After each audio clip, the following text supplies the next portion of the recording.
Evangelho em Pauta, com Gláucia Savim.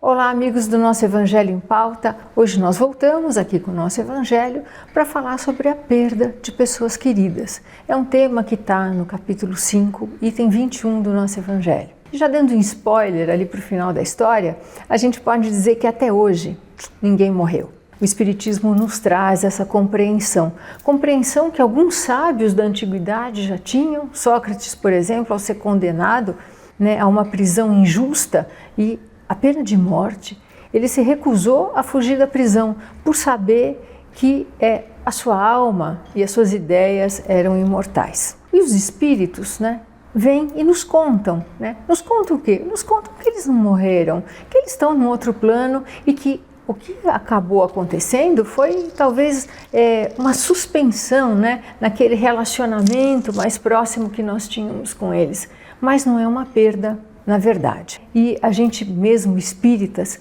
a gente tem que saber trabalhar esse período de luto, que é esse período em que a gente precisa se conformar com essa separação momentânea e que às vezes é muito dolorida mesmo, e a gente tem que entender e internalizar esse sentimento, E muitas vezes os espíritos voltam para se comunicar conosco. Nem sempre, eles voltam quando é sadio para nós e quando é saudável para eles também essa comunicação. A gente sabe, Chico falava que o telefone só toca de lá para cá.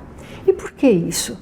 Porque muitas vezes as nossas vibrações desagregadoras prejudicam aquele espírito que se foi, ao mesmo tempo que as nossas vibrações, as lembranças felizes, os fortalecem. Sempre tomo como exemplo o fato, vamos dizer, de uma mãe que vai trabalhar num país distante.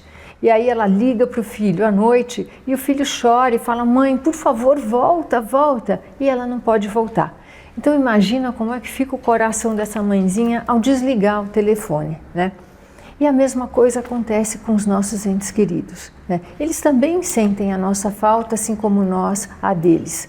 Mas a atitude que a gente tem que ter diante dessa separação momentânea é aquela atitude positiva, das lembranças, dos momentos felizes, da mentalização dos nossos entes queridos na melhor forma possível.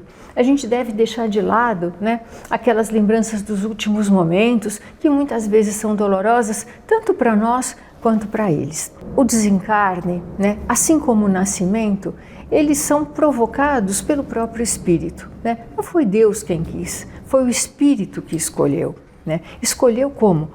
Escolheu as provas que ele devia passar e até mesmo o momento em que ele deveria desencarnar.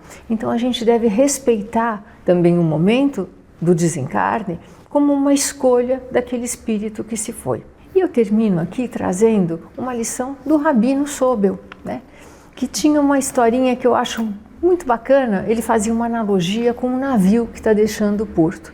Então, um navio grandioso deixando o porto, e ele vai ali, a gente vai acompanhando ali do cais, esse navio, indo em direção ao horizonte, e ele vai ficando cada vez menor, até que ele se torna somente um pontinho ali na linha do horizonte e ele desaparece, E na verdade, a perspectiva do desaparecimento, da perda, é nossa, não do navio, que continua grandioso ali no seu destino. E na medida em que ele cruza aquela linha do horizonte, os que estão no porto do outro lado, começam a ver aquela imagem gloriosa chegando, e aí eles exclamam: puxa vida, ele está chegando. Eu acho que essa é a perspectiva que eu queria aqui deixar para vocês. E boa reflexão e até o próximo.